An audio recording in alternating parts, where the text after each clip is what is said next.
Finally, for the first time, I actually find a smartphone gimbal that I actually like, I will actually use.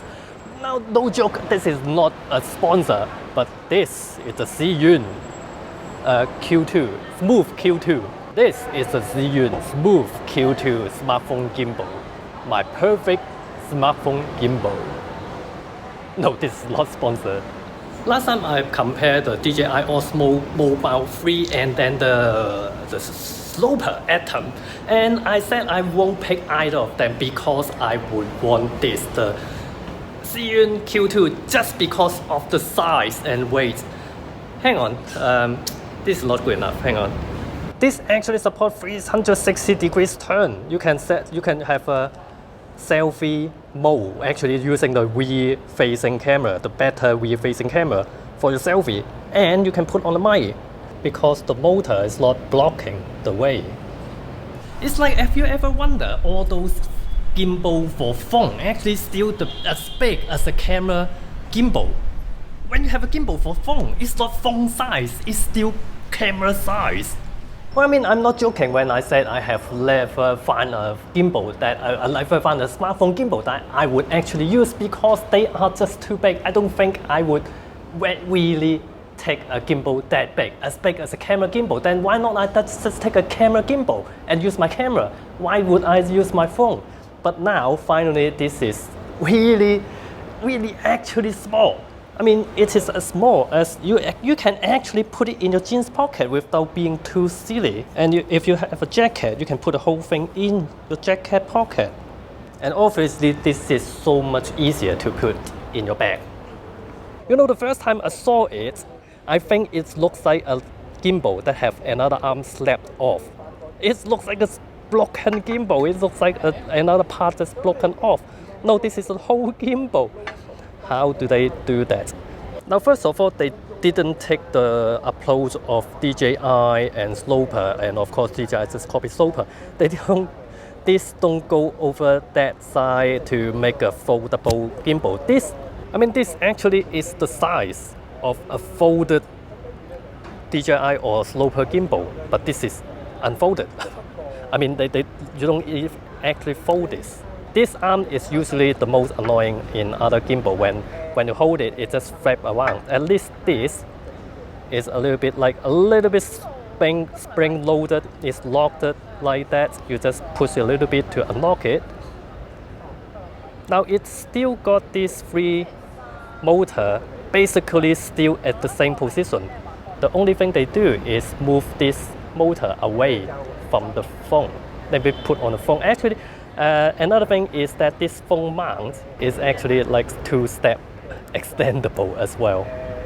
You see, they just changed one small thing, which is move this motor. This motor usually at other smartphone gimbal, this motor usually blocking the back of the bottom of your phone. They just move it to the back of the phone. So now, as I demonstrated to you before, now you can put on the mic, and also you can charge your phone. While you're shooting it, you can plug in your USB cable to charge your phone. Especially at the bottom, there is a micro USB plug.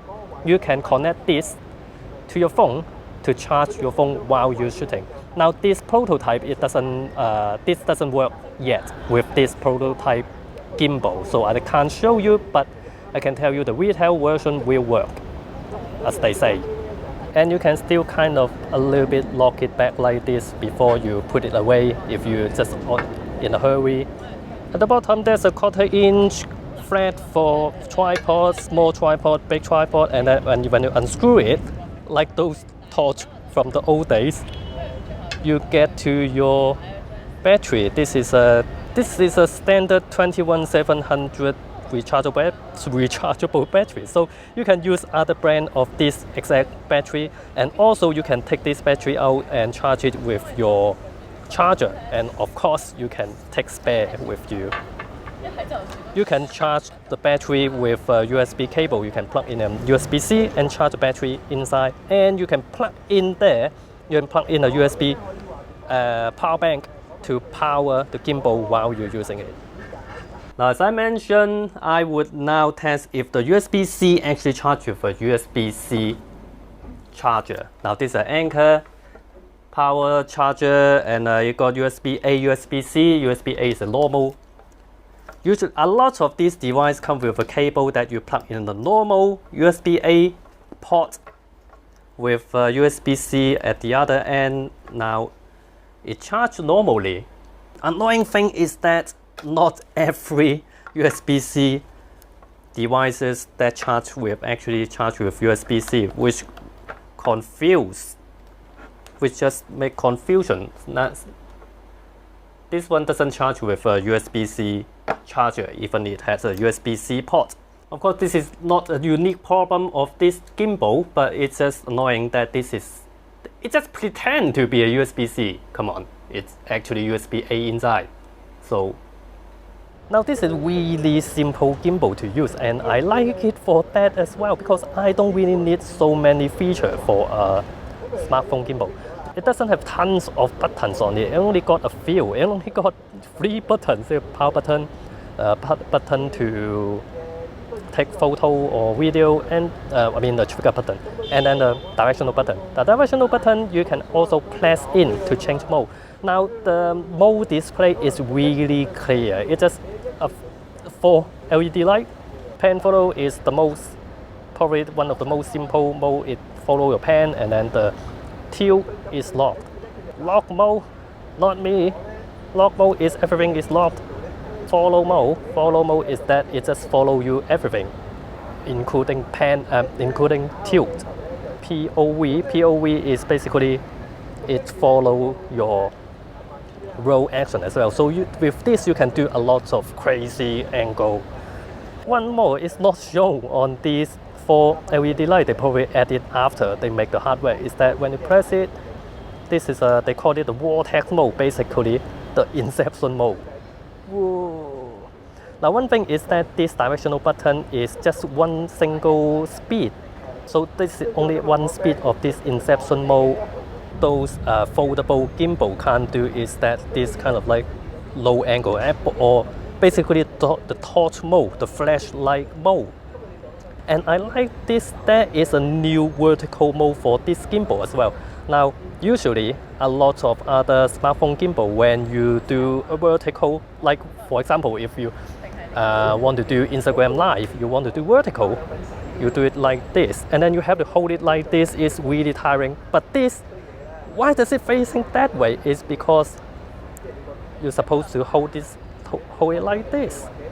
This is much less tiring. I like this. This is totally new. At least I never seen another gimbal do this kind of vertical mode. And when you want to back to landscape mode before you got banished from your video shooting club, like this. Again, vertical. Yeah. Now this prototype doesn't work with the Zhiyun app, but the finished retail model of this Zhiyun Smooth Q2 will work with the Zhiyun app that allow you to do object tracking, human, animal, whatever tracking, time-lapse, motion time-lapse, and dolly zoom. You don't have to get the app to use this record button. This is the first time I do it. Oh yeah, it's right there. Move Q2 pair. Yeah, that's it. Stop, start, stop. So it's like I think I have never reviewed any Zhiyun gimbal before. Why I suddenly keep talking about Zhiyun gimbal? Like last time I talked about Zhiyun M2, I like it a lot, and then this Q2 is like, oh, this is my perfect gimbal for Lok Chang's choice. Why is it suddenly such a change? No, they didn't pay me. It's a sudden change from them. They have been making gimbal with loads of features, especially the smartphone gimbal, the smooth smartphone gimbal. It got loads of buttons on it. Of course, it's really impressive. It got loads of buttons. That means it got loads of features. But then, for me, especially for smartphone, I don't need all those features. I just need a smartphone gimbal that's actually smartphone size. Now finally there's one. And also the M2 is perfect for my RX 100. So that's why all of a sudden I keep talking about Zhiyun. Suddenly they are in my radar. That is really good choice. Small gimbal have only the feature that you actually need. And when it's small enough, that's a gimbal I would actually take with me anyway. So yeah, I'm a fan. Not a slogan, not sponsor. Hashtag